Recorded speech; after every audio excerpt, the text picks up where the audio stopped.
That little green light on your generator is supposed to mean peace of mind, but if you're like most homeowners, a little part of you still wonders, will it actually work when the power goes out for real?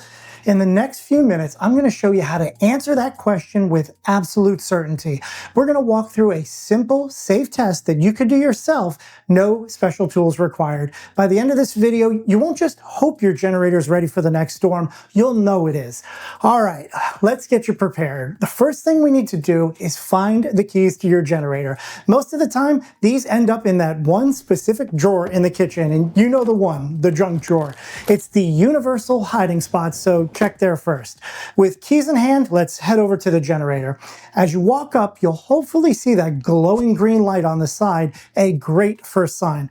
Of course, if you have the Mobile Link app connected, you can see its health status right on your phone, which is even easier. Go ahead and unlock the lid, and the key usually turns towards the back of the generator on both sides. Now, especially on a hot, humid day here in Florida, the hood can feel a little stuck from the rubber seal. Don't be afraid to give it a little extra effort to lift it open. Once the hood is up, look inside at the controller's LCD screen. It should clearly say ready to run. That's Generac's language for all systems go. Now, look towards the top right rear of the generator. You'll see the generator's mainline circuit breaker. It's critical that this switch is in the on position, which means it should be pointed towards the rear of the enclosure. If it's pointing towards you, it's off, and this test won't work. For today, we'll assume your breaker is on and the generator is in auto, and it's been serviced and is ready to go. Next, walk over to the automatic transfer switch. This is usually a light gray box mounted outside your home, typically near the utility meter. And right here, we need to talk about two different types because it's vital you know which one you have. The most common kind is a service entrance rated transfer switch. Think of this as the new master switch for your entire house. Inside this box is the main breaker that will turn off all the power. The other less common type is a non-service entrance rated transfer switch. It's a bit smaller and it's used when your home already has a separate standalone main disconnect outside. You can often tell them apart by their shape. The 200 amp service entrance rated transfer switch is taller and narrower, about 30 inches high and 10.5 inches wide, while the non-service version is shorter and wider, about 20 inches high and 14.6 inches wide. And this brings us to the single most important thing to know before we start. You absolutely cannot use the big main breaker inside your garage's breaker panel. If you turn that one off, your power will go out, but your generator will never start. The generator's controller senses the utility voltage right at the transfer switch, so if you shut off the power downstream, the generator will never get the message to report for duty.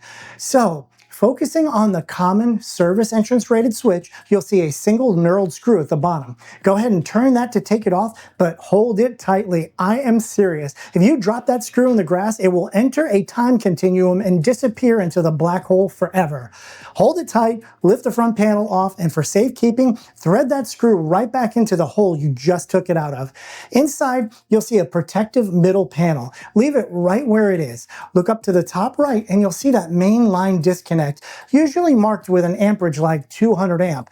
The handle will be pointed up towards the sky around 11 o'clock position. To simulate the outage, take your finger and press the handle firmly downward into the off position. The moment you do, the generator begins a countdown. The factory default is usually 5 or 10 seconds, but it's worth knowing that your technician can adjust that delay. If you get a lot of short power blips, they can set it to wait up to 1500 seconds. That's 25 minutes before starting. After the countdown, you'll hear the generator start up. Then, after about 15 to 30 seconds, you'll hear a pretty darn good click from inside of the transfer switch. Let me tell you, if your face is close to the switch when that happens, it might startle you. It transfers with force. If you look at that middle panel, you'll see a long, narrow slot with a sticker that says utility at the top and generator at the bottom.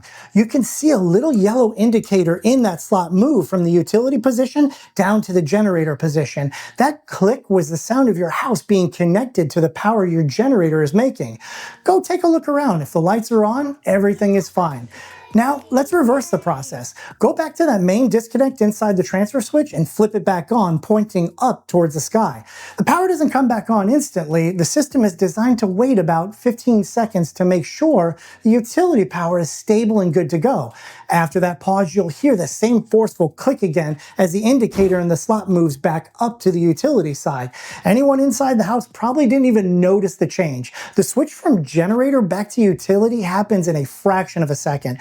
From here, your generator will go into a cool down cycle. It'll run with no load for around 60 seconds just to let the engine breathe before shutting off. After it shuts down, the green light will be glowing and the screen will say ready to run. You are now confident that your entire system is working perfectly. The last step is to clean up. Take that little screw out, put the front lid of the transfer switch back on, and put the screw back in. Just hand tight. Then walk back over to the generator, close the hood, lock both sides, and put that key back in the junk drawer for next time. It is so important to put that key where you'll remember it, because when the power's out for real and you're stressed, the last thing you want is to be running around yelling, "Where the heck is that generator key?" That wraps up our successful test. In the next video, we'll cover the process of what to do if everything didn't go as planned. And as always, stay curious, stay hands-on, and we'll keep you powered no matter what. I'll see you in the next one.